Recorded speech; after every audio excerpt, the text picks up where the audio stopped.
buwisit na po itong grupo nila Senator Juan Miguel Zubiri. Dito po sa pamumuno ni Chis Escudero, ha? Matindi po ito. Hindi lamang po itong si Senadora Risa Hontiveros ang nagpapakita po ng nagpapahayag na hindi nila nagugustuhan itong style ng pamamalakad ni Senate President Chis Escudero diyan sa Senado. At siyempre may kinalaman na rin po yan, mga kabunyog, mga kababayan, diyan sa impeachment. Ha?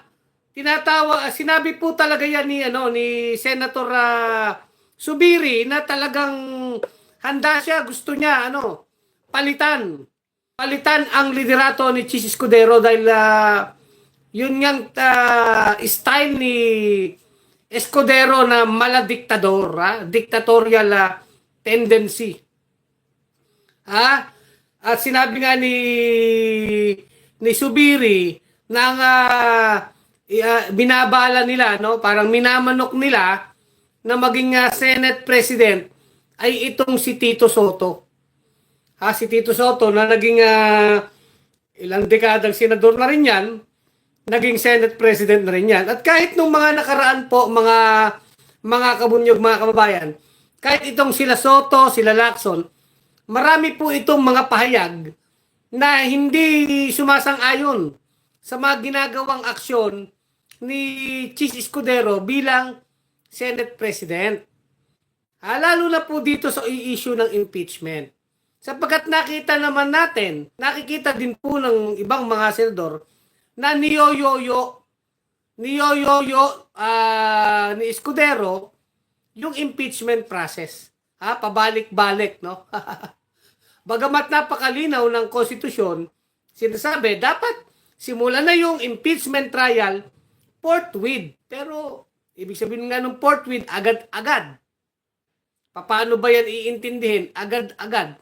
Yan po naman ay hindi opinyon ng mga senador o ng mga abogado, kundi yan ay inuutos, minamandato ng saligang batas. Konstitusyon ang nag-uutos. Sa Senado, nasimula na ang impeachment trial agad-agad kung maitransmit na ng House of Representatives yung articles of impeachment sa Senado. Ganun lang naman po kadali, kasimple yan na intindihin. Kaya lang, maraming ginagawang interpretasyon itong si Chis Escudero.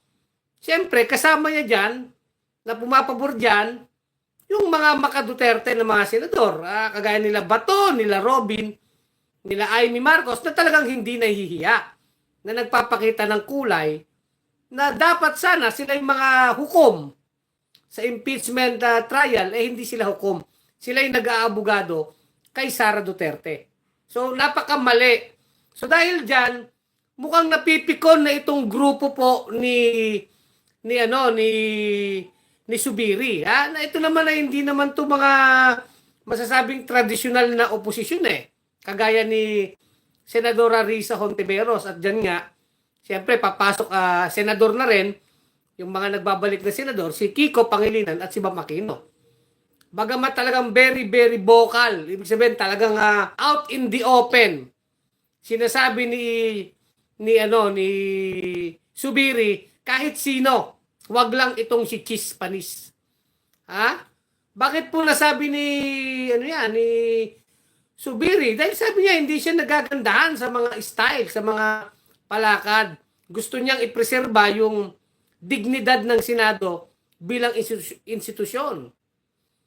Dapat ang mga senador hindi bias Actually, marami din po na sila Soto, sila Lacson tungkol sa ginagawa ni Chis Escudero, no?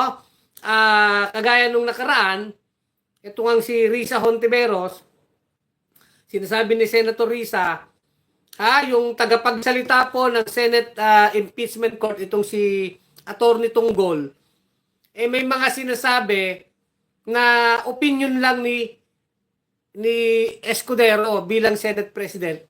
pero hindi posisyon ng Senado bilang impeachment court.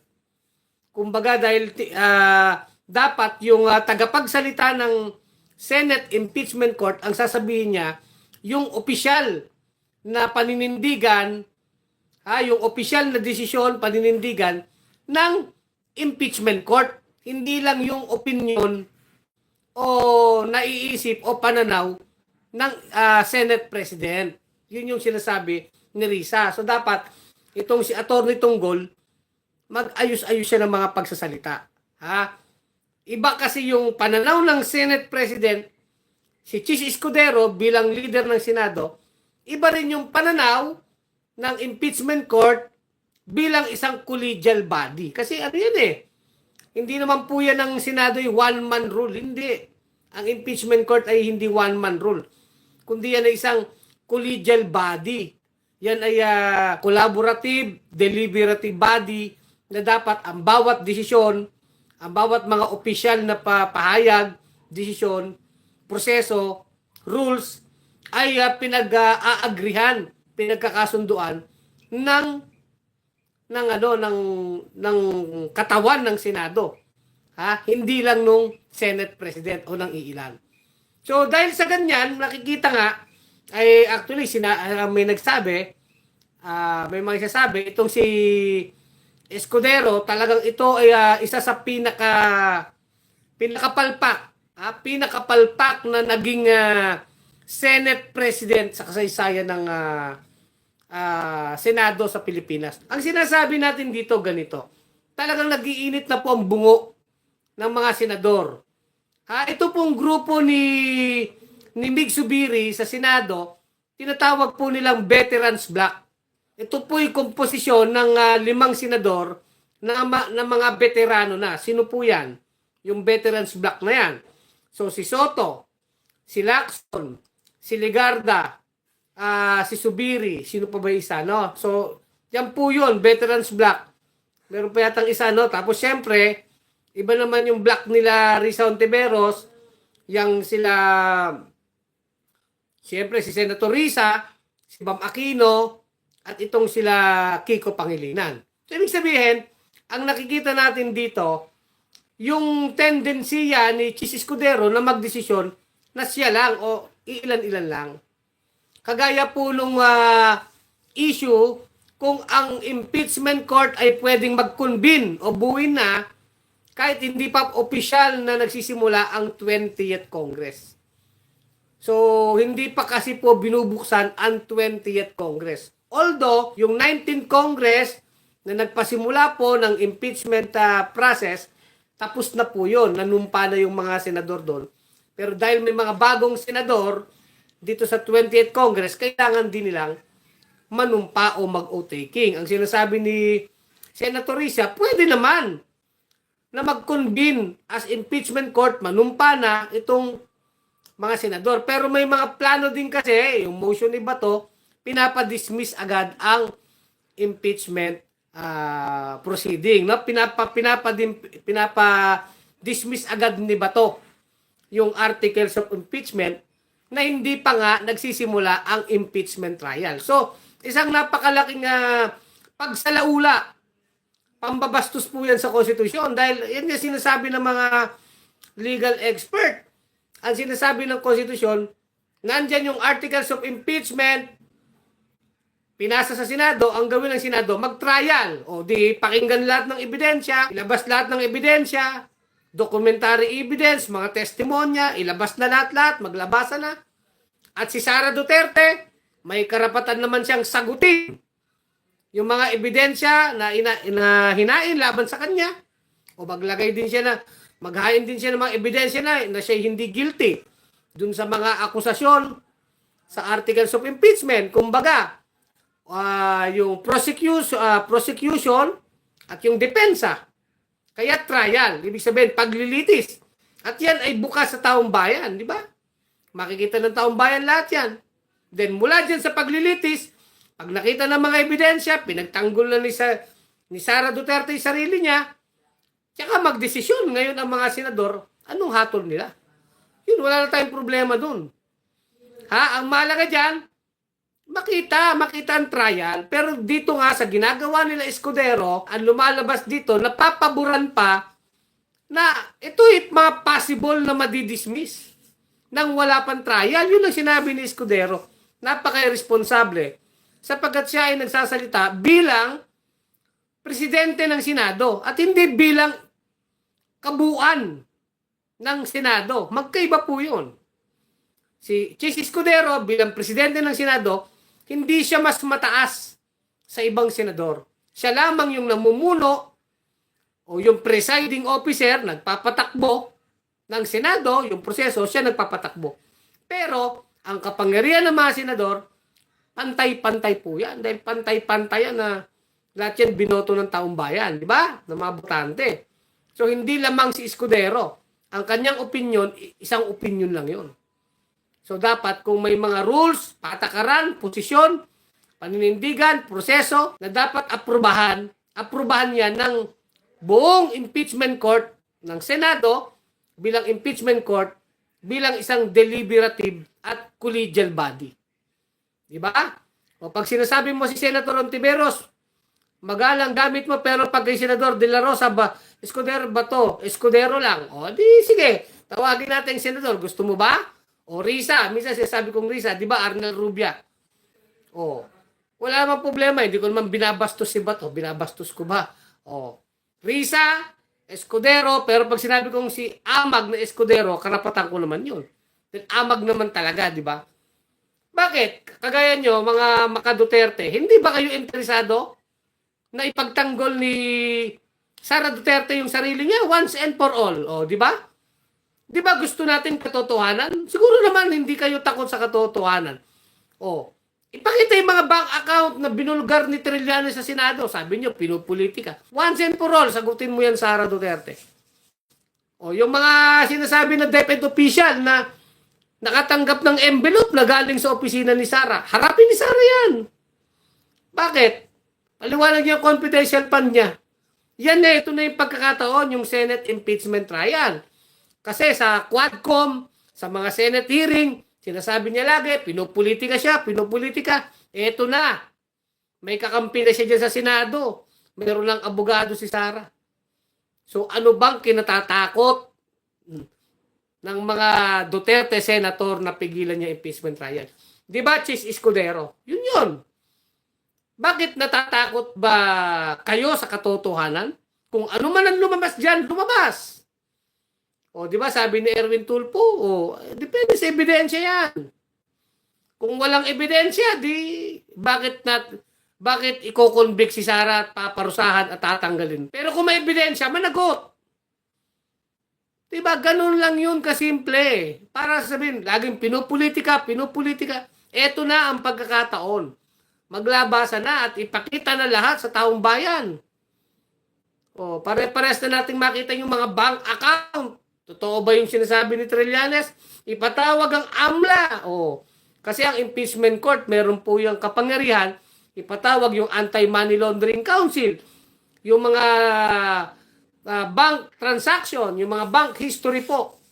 Pwede yung ipakuha sa mga bangko. Kapangyarihan po yan ng impeachment court. Mabigat. So, harapin ni Sara yun. Kung totoo yun o hindi totoo yun. Diba? Natatakot kayo sa katotohanan. Yan yun. At sinasabi ng konstitusyon, pag nandiyan ang impeachment, ang articles of impeachment, pinasa na ng House of Representatives, ang kailangan gawin ng Senado ay i-proceed na, magsimula na ng impeachment trial forthwith. Agad-agad. Hindi maraming kuskus balungos, ibabalik pa, magse-certificate, diba? Ginawa nila Alan Cayetano, okay, ipapadismiss karaka-raka ni Bato. Bakit niya ipapadismiss? Natatakot kayo sa katotohanan, di ba? Ganun po yun. Kaya makikita nyo rin, itong grupo ni Zubiri, talagang gusto lang nila gampanan ng Senado yung trabaho. Hindi naman nila sinabi na si Sara Duterte guilty na eh. Wala namang sinasabi sila Zubiri, sila Soto, sila Lacson na guilty na, or si tahimik nga si Bam Aquino, tahimik din naman si Kiko Pangilinan. Ang mas maingay pa nga na talagang lantarang kumakampi, na napakakapal ng mukha, si Bato, lantaran. Si Robin Padilla, si Amy Marcos, si Marco Beta. Magagalit ka, Marco Beta tawag ko, mabaho naman talaga eh. O, si Bongo, mga lantaran, hindi kayo naiya eh. Ha? Pera ng bayan yung pinag-usapan, yung confidential fund. Diba? Yung mga payola sa DepEd. O, yung sinasabi ng mga ginastos sa Armed Forces of the Philippines ng OB, ng DepEd sa ilalim ni Sara. Sinasabi ng AFP, hindi totoo yan. May sarili kaming budget, bakit pati kami nadadamay? Lahat yan. Maghaharap-harap, di ba mga kabunyog, mga kababayan? Kaya malaki po ang buwisit ng mga senador kay Escudero kasi ayaw niyang gampanan yung kanyang pagiging Senate President bilang matino na hindi naman kailangan kumampi, wag maging bias, sundin lang yung proseso, sundin yung konstitusyon. Ang sabi pa ni Escudero, ano yan pwedeng ma-dismiss. Saan nakuha ni Escudero yung gano'n na wala pang trial, i-dismiss na? Anong konstitusyon ang ginagamit, ang binabasa nitong amag na Senate President na ito? Sige nga, sabihin nyo nga sa parte ng konstitusyon na may provision doon na pwedeng i-dismiss yan ng Senado na walang impeachment trial. Saan? Anong konstitusyon ang binabasa ng amag na ito? Sila ba to? Anong konstitusyon ang binabasa nyo? O sinasabi nyo lang yan para paboran si Sara Duterte. Diba? O, yun. Kaya nga, yan ang pag-aalala nila Subiri na, nako, ang Senado, hindi na igagalang yan. Pagka ganyan ng ganyan. Kasi lilipas yan mga Duterte, mga Marcos, ang mga politiko. Lilipas yan, come and go yan. Pero ang konstitusyon na nanatili yan Kaya nga tinatawag na saligang batas, sundin natin. O diba? O. Yan si Kong Romualdez, bilyon din winaldas. Kasuhan nyo. Kung nagmagnanakaw yung Romualdez na yan, hindi naman kinakampen ng bunog yan Pakulong ang mga magnanakaw na congressman. Pero iba, wag nyong sasabihin, magnanakaw tong hudas na to, yung ginawang kahudasan ni Sara, wala na lang din. Hindi ganon. Diba ganon yun? Wag nyong palulusutin na dahil itong demonyo, itong kademonyo ng isa, baliwala na. Hindi pwede yun. One at a time tayo, pare ko, di ba? Hindi ko pinagtatanggol ang mga magnanakaw ng mga congressman. Hindi ko pinagtatanggol dyan si Romualdez. Maraming korupsyon dyan. Yung mga pork barrel nila, totoo yan. Pero ikaw, Sara Duterte, kayo mga DDS, pagdating kay Duterte, wala kayo para sa inyo, santo. Di ba? Huwag kayong matakot sa katotohanan. Di ba? Hayaan natin ang impeachment trial, maglabasan ng ebidensya. Sinasabi, may bank account na ganito ang laman. Harapin ni Sara yan, di ba? Kung talagang nagnakaw yung ano nyo, at meron siyang hindi may paliwanag na yaman, tanggapin nyo yan mga DDS. Bakit? Hindi naman kayo kasama sa kwarta ni Sara Duterte. Bakit hindi nyo kakampihan ng bayan ang katotohanan, di ba? Bongbong mo, bunyog amo mo. Sabi ni Aro mo, walang among bunyog di ba? Kahit naman si Bongbong Marcos, binabanatan namin sa 20 kilo ng bigas di ba? Wala naman kaming sinasanto. Kung palpak, palpak. Kung mali, mali. Kung tama, tama. Ang sinasabi natin dito, si Sara Duterte ang issue, di ba? Kayo kasi mga DDS, binabatikos nyo lang si Marcos, ngayon lang.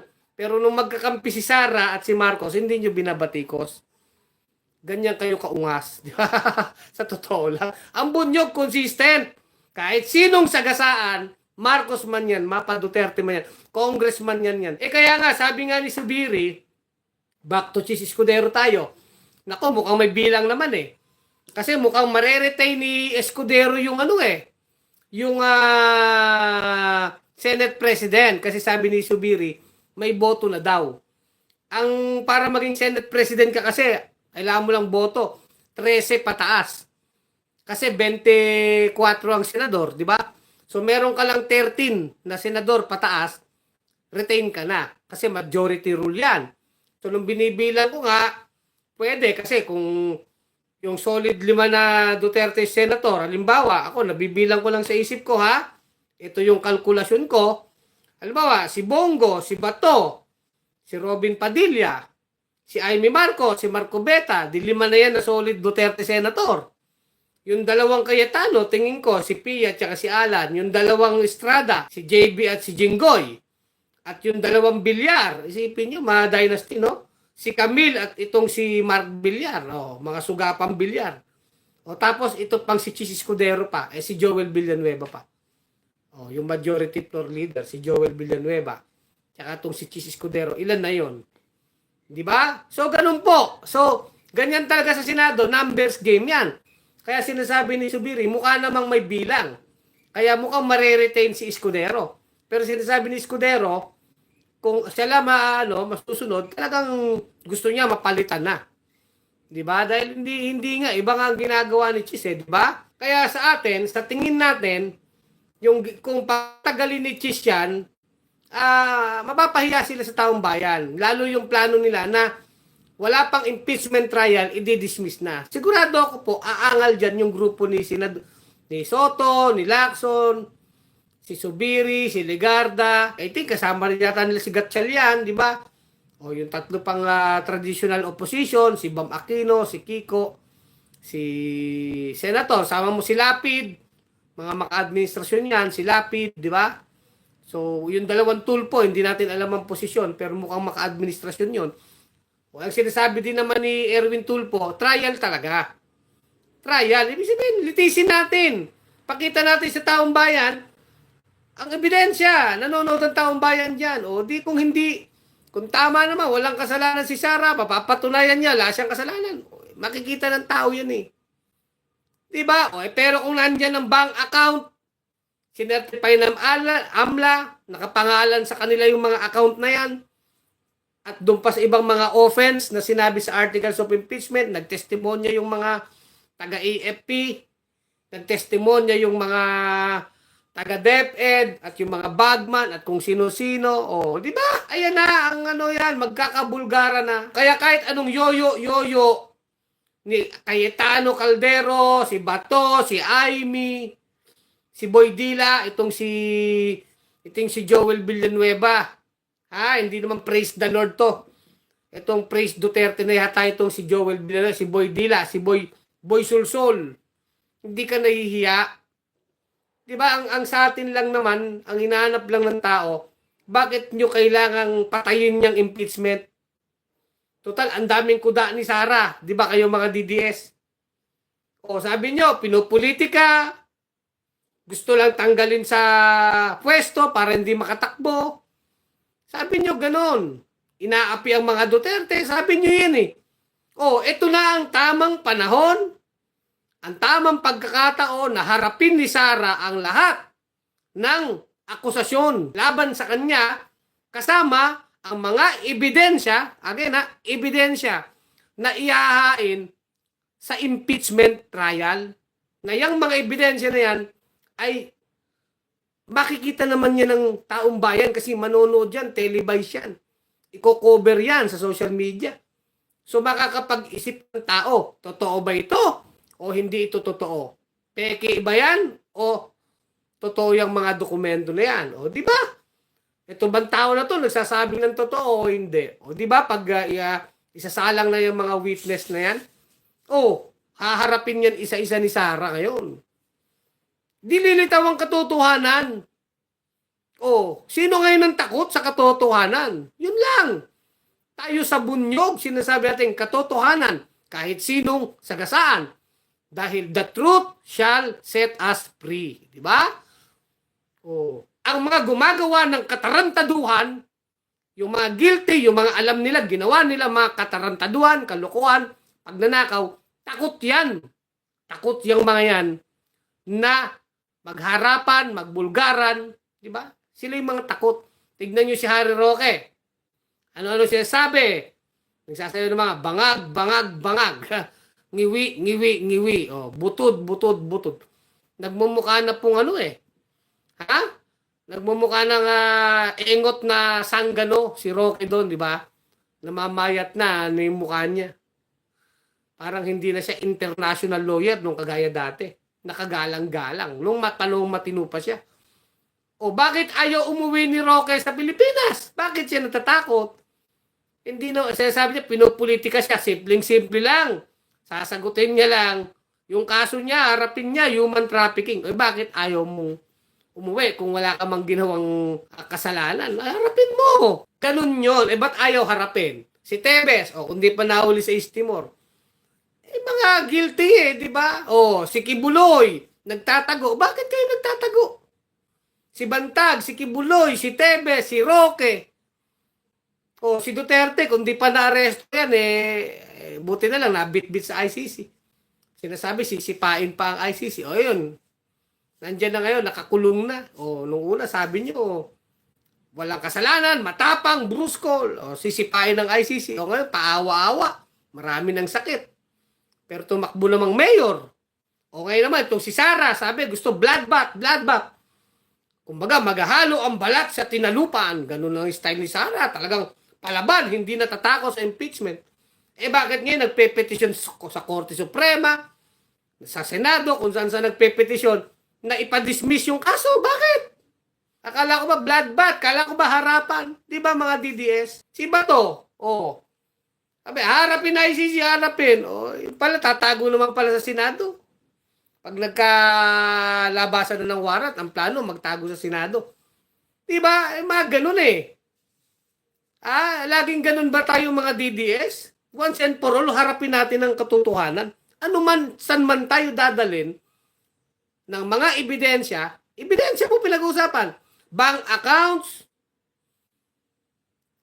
mga testimonya, DepEd officials, mga resibo, dokumento na hindi kailangan peke, hindi imbento, dapat totoo. Susuriin yan. Kaya nga, lugi ba si Sara sa Senado? Hindi.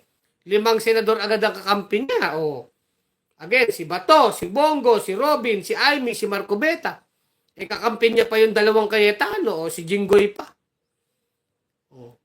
Diba? Ibig sabihin, ang dami kakampi ni Sara sa Senado. Hindi siya maubusan. Anong kinatatakot? 16 ang balita na kinuhang abogado ni Sara Duterte. 16 na dekalibring abogado. May kakamping senador. Anong kinatatakot nyo sa impeachment trial? Diba kayo, Chis Escudero? Bakit inaamag ka dyan? Ba't ayaw nyong sundin yung konstitusyon? At tayo sa bunyog, hindi tayo titigil na idiin. Ituloy ang paglilitis, magkaalaman, magbulgaran tayo, hayaan nating makita yan ng mamamayan.